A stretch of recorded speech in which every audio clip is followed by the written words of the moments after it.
Welcome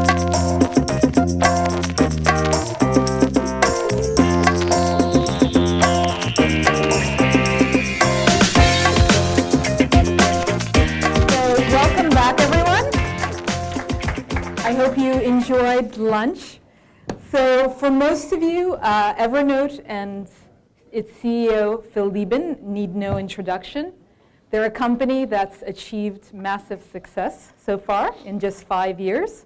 They have more than 80 million users worldwide, 75% of whom are on mobile today. And they are valued at more than $1 billion, so a company to watch for sure. In the last 18 months, Evernote has made some quite unusual moves as well. So they've formed some quite radical partnerships with the likes of Moleskine and Post-it. They've also introduced a new business line for knowledge workers to help modern-day professionals be more happy and productive in the workplace. And they've even introduced physical products, so including stylus and even socks.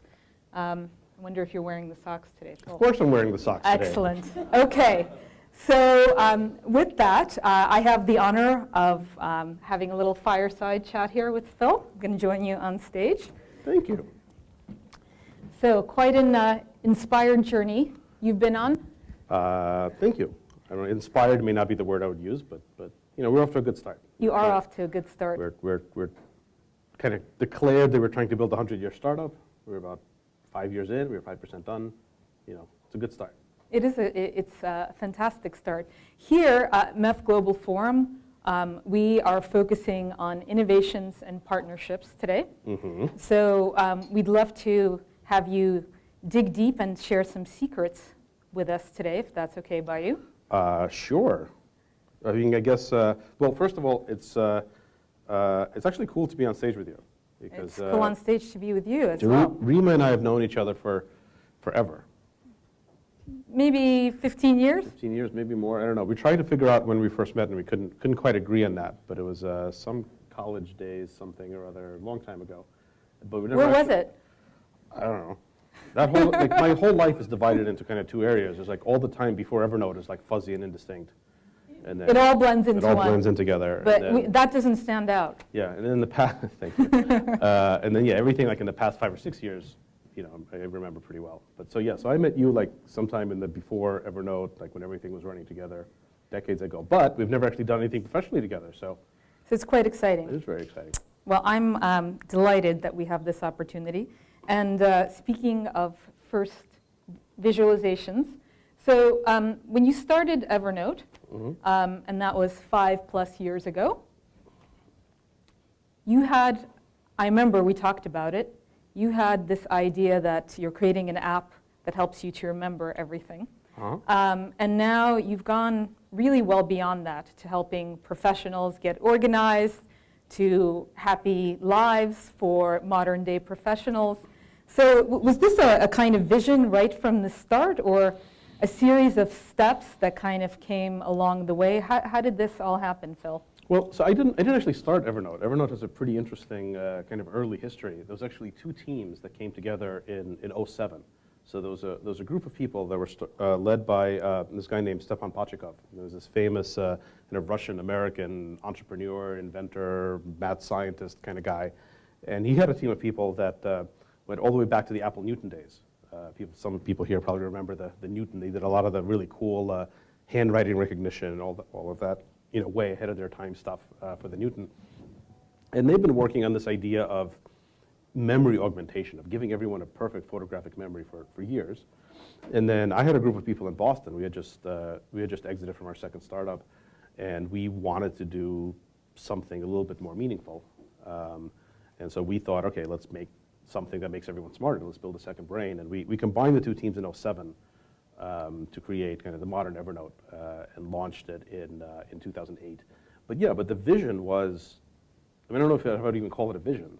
Like, the vision was maybe like, it was maybe the oldest idea in technology, which is we were going to use technology to, you know, help people remember things, to be a little bit smarter. It's what everyone's been trying to do for decades, or maybe even thousands of years with technology. We just thought, we put some bets on smartphones and app stores and things that were just getting started, but it wasn't yet obvious that it was going to be big. We said, we think these are going to be big, so we bet on that stuff, and we got lucky. We bet right. But the kind of moves that you've been making in the last 18 months, is that something that you had thought about long ago, or this is really something that's evolved through the evolution of the products and some of the steps along the way? Yeah, I mean, we've always thought of we kind of have this animating philosophy, which is we think that the world is becoming a knowledge economy. This is the most important transformation that's happening right now. The world is becoming a knowledge economy, which basically means that economic output is completely tied to the output of knowledge workers.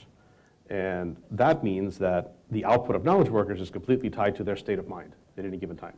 So when you have, if you've got people in kind of pre-knowledge industries and manufacturing or extraction or stuff like that, you can theoretically get a high level of output even if people are not super happy or enthusiastic. But you can't beat more productivity out of unhappy knowledge workers. Like, I've tried. It doesn't work for you. It doesn't work. You need to have happy, content, productive knowledge workers. And the thing that makes knowledge workers happy is feeling like they're in control, like feeling that they're winning the constant daily battle against this onrush, against this flood of information that's coming at them all the time. And so for the first time ever, happiness matters. Like, happiness matters directly economically. And people are understanding that. Like, companies are understanding that companies with happy employees are more productive than companies with unhappy employees. And countries with happy citizens are more productive than countries with unhappy citizens. And so we've always thought that we just want to make the essential products to help knowledge workers, the new centers of the universe, be happier, feel like they're in control, feel like they're managing all the details and information, and it's a very consistent direction, and we just want to build, any product that helps you do that is sort of fair game for Evernote. Yeah, so that's kind of how the business line has advanced, I would imagine, in the last year or so. Right. Can you tell us more about that, how that evolved? Because, I mean, first you had this amazing kind of fan base of users around the world. Well, so we always had a very simple business model. I think it all kind of comes down to business model. We had a consistent business model, which is it's just direct revenue. So our whole business model is we're going to make products that that people want to pay for, and then we're going to sell those products to people, and that's it. So you actually care about the end user and liking stuff. Yeah, I mean, it's a weird experimental thing, right? We're just going to sell people stuff. And we reject all indirect sources of revenue. So we don't show ads. We're never going to show an ad. We don't do data mining. We're not using your data in any way. We're not trying to drive you to affiliate traffic. We reject the indirect business models because we think those set up conflicts of interest. They set up a fundamental conflict between you and the customer, and it's really hard to build a 100-year company if you've got these built-in conflicts of interest. So the business model has always just been make products that people want to pay for. And for the first few years, we had one revenue stream in this business model, which was our freemium business. So we made Evernote. You can use Evernote for free. It was an app or a bunch of apps. You can use it for free. And the longer you use it, the more valuable it got, the more valuable it seemed, because you were storing your life in it. And the higher the perceived value got, the more likely you were to want to pay for it. And so we just saw that, and that was great. But then about 9 months ago, we introduced Evernote Business, which is our enterprise offering. So that's sold to companies, and that's just direct. They just pay for that. And is it getting a lot of traction? It's huge, yeah. It's getting. And is that coming from your end users, or enterprises actually coming to you? It's coming from the end users mostly. So they're like your natural advocates, if you will. Yeah. What's actually happening? Sorry, I'm just going to move this mic over to. I'm just going to hold it. What's happening is it's the same human beings, right? These knowledge workers are our target. We don't see ourselves as a consumer company or as an enterprise company. We really see ourselves as a company for knowledge workers, and we want to talk to these knowledge workers at every aspect of their lives, when they're individuals making decisions or whether they're inside of companies. We want them to say, I want Evernote. And if they say that in their personal lives, then they can make the decision. If they're in their company, then sometimes they can make the decision. Sometimes they have to say that to their IT department. So the pull-through... You're actually advancing the whole enterprise. Yeah, the pull-through business. comes from the employees, from the end users, but then the company actually pays for it. And then, about a month ago, we launched Evernote Market, which is the physical products, but it's the same thing. It's just physical products that we make with partners. They're just beautifully designed. They solve a particular problem, and, we sell them, and people buy them. You've done so many things recently around releasing products and services, and so many ideas coming out. Can you tell us a little bit at Ideation at Evernote and how that's come to be? How do you choose the ideas that actually come to fruition? Well, I'm probably the least qualified person in the world to lecture people about focus, about having focus. It's just not credible coming from me. I know you're supposed to say you got to do one thing really well, but Your team doesn't mind. I can't keep a straight face, if I'm going to say that. It's because we do 20 things, but we select those 20 things out of 20,000 good ideas. So there is a certain type of focus. So how do you get from that 20,000 to the 20? We encourage everyone in the company to contribute ideas, to come up with ideas, to brainstorm what they want to do, and then we ruthlessly and mercilessly make fun of the stupid ideas. And people just learn not to say anything. Right, so they shut up. They shut up and they just follow suit. Yeah, so okay, that works. That's the strategy. Okay, excellent. Did everyone in the room get that? Because that's how you innovate, at least at Evernote. That's it, pretty much. So I think there's a big shift in at least the technology world right now, which is app stores and mobile phones and social media has made technology much more of a meritocracy.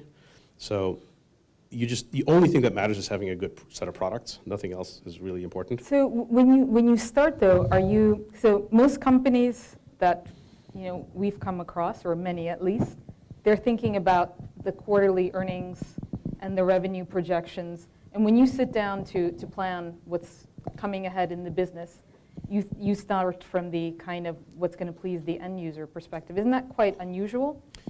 Well, it's not unusual for a startup. I think that's how you're supposed to start. And so and the end users are us. That's the real difference. My first two companies, my first company, we built e-commerce software for big, retailers. And we weren't a retailer, so we had to constantly ask, what does the customer want? What does the customer want? My second company, we built security software for banks and governments. And so, we weren't a bank or a government, so we had to constantly ask, what does the customer want? And I got sick of it. We got sick of thinking, what does the customer want? And so we said, for Evernote, we're the customer. So we're only going to ask, what do we want? We want to make products that we ourselves are in love with, and we think they're great, and we want to use them. And if you do that, if you build something for yourself, you have a much higher chance of actually making it excellent, because you kind of know when it's good or not. And since the world is much more of a meritocracy, when you make something excellent, it makes you much more likely to succeed. So when we do our planning, we start with, what do we want? What would make us happier? And we just trust that if we build something that makes us happy, there's another billion people in the world that will also love the same thing, and they'll be happy as well. But as we get to be a bigger company, as we start thinking about going public, as we kind of start approaching that, obviously we have to get much better at the more traditional, forecasting and planning. And I don't know how we're going to do that. That's something we'll need to figure out in the next few years. Well, you'll trial and error. Partnerships have played a really big role in the evolution of Evernote as well. Let's start with the more kind of traditional ones. And there are a number of carriers in the room here. Yeah, and a large number that we're working with. Yeah, excellent. So you've done some very interesting carrier deals. Can you give us an example of one that you think really forced them to push the boundaries, but really created value and the kind of end user experience that is what you're looking for? Well, our first carrier, our first big partnership of any kind was with Docomo in Japan, and they actually got in touch with us really early on, before anyone, hardly before anyone even knew who we were. And we've been working with them for years, and our first deal we did was, we didn't want to do just a preload, a pre-install. That's what everyone was doing, and we kind of thought, just doing a pre-install isn't that interesting, because people know how to get software on the smartphones they buy. So if all you're doing is you're preloading their phone with a bunch of stuff that they can also just go to the App Store and get, that's not actually value add. That's just actually, in some ways, that's kind of detracting value. So we wanted to make something that was a better experience. We wanted to say, okay, we want to tell people in Japan that Evernote is better on Docomo. Like if you get a Docomo phone, you have a better experience, not that it's just a channel. And so we did a deal where everyone who bought a smartphone from Docomo got Evernote Premium for free, whereas everyone else would have to pay for it, but Docomo got Evernote Premium. Plus, we customized and tested Evernote for all their different phones, especially back then it was all Android devices, and there's so many. And so we were able to say, well, it's better on Docomo. And then we've reproduced that model with a bunch of other telecom companies all over the world, where for each region, we look to have one kind of master relationship with a partner where we do something custom, we do something unique, and then we can say it's better on this platform. So what would be your advice for the more kind of traditional players in the room who are perhaps carriers or indeed technology companies, and how they look at the idea of partnerships as really creating more value? Well, okay, so this may be just the cold medicine talking. Okay, But Phil has had a little bit of cold medicine bit. Quite recently. I kind of think that the amount of innovation in any given company is inversely proportional to the number of people that have the word innovation in their title. And when I look at a lot of the larger telecom companies and their attempts to innovate, what it really feels like is they're kind of trying too hard. They're kind of like spending a little bit too much time like thinking about the meta problem of innovation. What should they be doing? What they should be doing is they should get people in the company who have specific ideas about what they want, what that individual person is like, if you made a product to do this, I would totally use it, it would be awesome. Like, this is what I'm passionate about. Like, find the people in the company that are passionate about something, and they're there everywhere. And then, like, don't think of it as innovating, just think of it as like, build stuff that your own employees love and really want to use. And most importantly, I think there's this, I've looked for a long time for a good definition of entrepreneurship. And the best definition that I've ever heard comes from, I think it's a Harvard Business School professor, I think Stevenson, but I could be wrong. And he said, entrepreneurship is the pursuit of opportunity without regard to resources currently controlled. This is a really kind of profound definition. Like, it's the pursuit of opportunity. It's when you decide, like, it would be awesome if this existed in the world, and then you pursue it without ever thinking about, like, well, what do I currently have? Like, what are my current resources? And this is why startups kind of have to innovate, because they don't have any current resources. So it's easy for, like, Travis, starting Uber, to say, like, oh, I just want this, like, amazing way to get car rides, a really great experience where I can get a custom car to pick me up anytime. That's the opportunity, and he pursues that, but he doesn't say, like, well, currently I am the third largest provider of car rides, and I'm going to, like, leverage that to become the biggest rider. He has no idea about cars or car services. He just says, I want this to exist, and he pursues it. But for large companies, and particularly for telecom companies who already have so many assets, who have so many resources, they get trapped in constantly thinking about their current resources and how to protect them. And that is the number one thing that absolutely gets in the way of innovation. Some very important advice here. So I would just say, ignore the stuff you currently have. Investors will totally understand it. Just don't worry about it. Just get people to build something that they really want, completely ignoring your current position and assets and how to do that. Tell us a little bit. Or not. What the hell do I know, right? It's just cold medicine. The cold medicine, but you remember everything. So, or not. The radical partnerships that you formed, Post-it, Moleskine, what's that all about, and how is that helping to evolve Evernote? Well, so at first, when we first started with Evernote, for the first couple of years, I really thought, and I think a lot of us thought, that, like, paper is the enemy. Like, our goal is to kill big paper. But then I realized that that's just dishonest. That's just stupid. Because when you actually look at what real people in the real world use, like, they use paper and they like it. And even, like, if you go to a meeting at Evernote, like, if you have an average meeting at Evernote with Evernote employees, employees who are working for a digital note-taking company, like, half of us are writing in notebooks on paper. And we realized that this idea that, like, our paper was the enemy was just a sort of a Silicon Valley kind of digital arrogance about the physical world. And really what we should do is we should eliminate the stupid, unpleasant uses of paper, but we should embrace the pleasant uses. And writing, like, in a nice notebook with a nice pen is a really elegant experience that you shouldn't try to replace. So we did a partnership with Moleskine to make a really beautiful physical Evernote notebook that you just write in. There seems to be an obsession with design lately at Evernote. Is that correct? Is that part of the evolution and what you're getting users to aspire to? Yeah, I think that's probably the biggest lesson that we've learned so far in the first 5 or 6 years of Evernote is I kind of had an epiphany about what design is, and I'm not a designer myself, obviously, but I kind of realized this thing which feels important to me, feels kind of profound, but again, could be just a cold medicine making it feel that way. You know how when you're designing something, like whenever you're planning a product, you're designing a product, there's always this trade-off at some point between making something more powerful and making something simpler. And like you're planning anything, whatever it is you're planning, like how your new bills look or whatever. And at some point someone's like, oh, we could do it like this, and that would be more powerful, but then it's like more complicated. And like, do we make it more powerful, do we make it simpler? Do we make it more powerful, do we make it simpler? There's this constant trade-off. And what I realize is that trade-off is bad design. Like, if you ever are faced with that discussion, with that trade-off, it means that the design is insufficiently advanced. And what it really means whenever you find yourself deciding between making something simpler and more powerful is you should go back to the drawing board and you should redesign it. And you know you've achieved good design when the simplest solution is the most powerful one, when they're actually exactly the same thing. And we kind of figured this out, after years of getting it wrong. And we figured it out a couple of years ago, and since then we've really been driving. So you've been going for simplicity, but beauty. We've been going for, like, it's the same thing. We've been going for more power and more simplicity in exactly the same, in the same products, in the same design, and we've been forcing ourselves to rethink it until we have that. And it turns out that's shockingly difficult. Like, making something simple is the hardest thing in the world, but it's also the most important thing, because you just, like, that's what gets you to scale, that's what gets people to fall in love with it.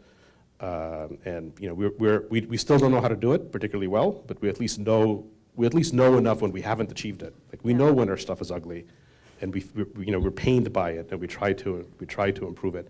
And definitely we've been inspired by Moleskine and by 3M Post-it. Like, Post-it is amazing. So we just do this deal with 3M recently with Post-it notes, where eventually every single Post-it note in the world is going to say "Make it digital with Evernote," which is kind of cool. It's like billions of Post-it notes. Amazing.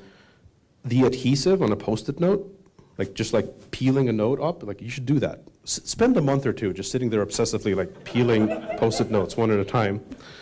And that process, like, they have spent decades getting that feeling correctly. Like, that adhesive is actually made out of like millions of like little glass bubbles with stuff in it, and like just so that it feels exactly a certain way. It's very simple for us, but it took a while to develop. This amazing thing, this like iconic simple motion of peeling a Post-it note didn't happen by accident. That was like an intentional design that took in a shockingly long time. And I thought, like, if they could spend decades getting that right, like, don't we owe it to our users to at least spend, months, designing our buttons or settings, things like that. So moving from that to the future, or is it really the future? This morning we spent some time discussing wearable technology and also connected devices.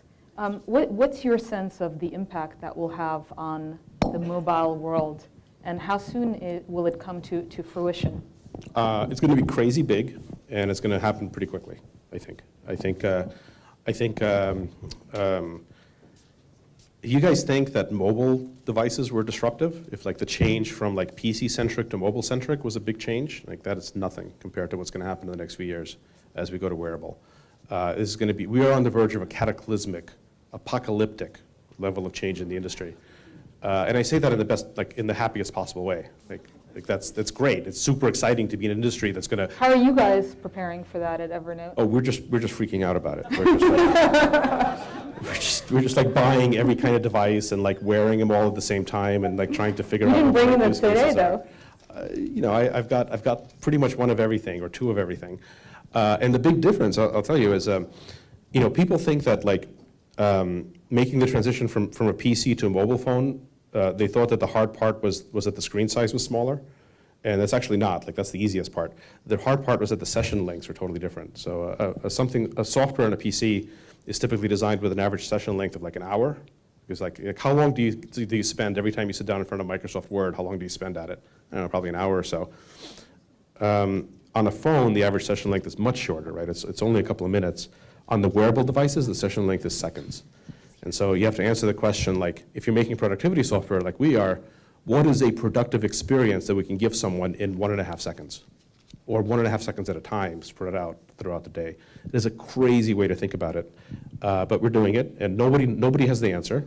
But you're starting early, because it has to be that great user experience. It has to be that experience, and it's gonna be mainstream within, I think, 3 to 4 years, super mainstream. Right now it's very dorky, and so it's easy to laugh at, but it's gonna flip over. It's gonna flip over before you know it, and when it flips over, it's gonna grow faster than mobile phones grew. And there's nobody alive on the planet right now that really knows how to design great experiences for wearable devices, and we're trying to be among the first to figure it out, but there's room for more. Fantastic. And a final question for you, because I know you need to run. Your global growth has been quite phenomenal. Did you start out with that vision in mind that you were going to spread Evernote throughout the world? The Japanese are particularly big fans, I hear. How did it all come to fruition? Yeah, we started doing really great in Japan early on, and we're probably better known in Japan than in the US. In fact, I occasionally...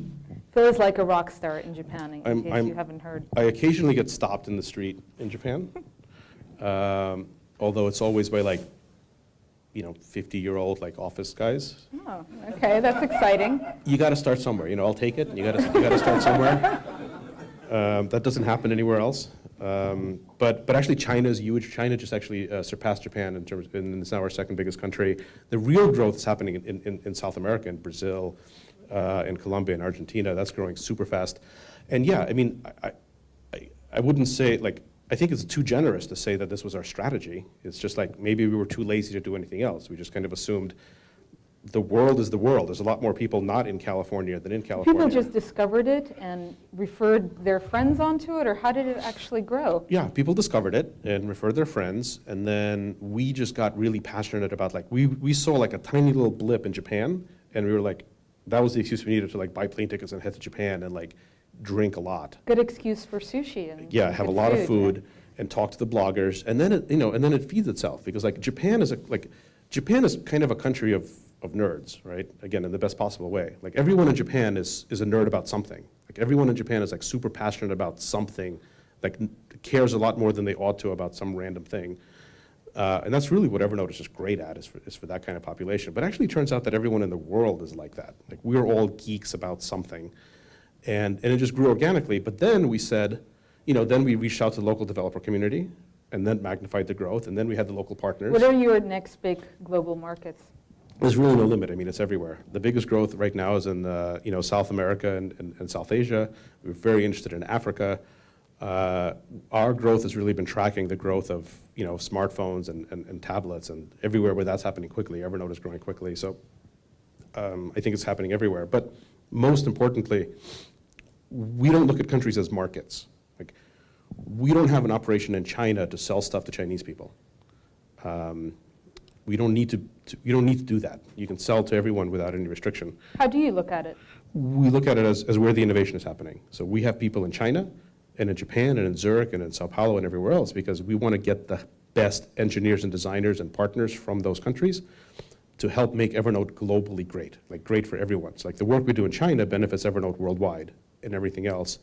And it is exactly the same product everywhere. The developers are actually coming from around the world to take it to the next level. The developers are everywhere, the designers are everywhere, and it's the same product. Yeah. All of this idea about how you have to customize for local tastes, it's complete nonsense. Well, it's true at the low end. So if your goal is to make something mediocre, you can sell more mediocre stuff if you worry about customizing for local tastes. But if you make something great, everybody in the world loves the same great stuff. And so we have the same products everywhere, and we make them everywhere. And the goal is to have Evernote be so good that it transcends local tastes. And the only way we know how to do that is to get the best people from all over the world to contribute to it. Okay, a fantastic global vision and aspiration for all of us. Thank you. Phil, thank you so much for inspiring us. Thank you. Hope to come back soon to California and interview you again. Thank you so much. Really great to be here. Thank you. Thank you.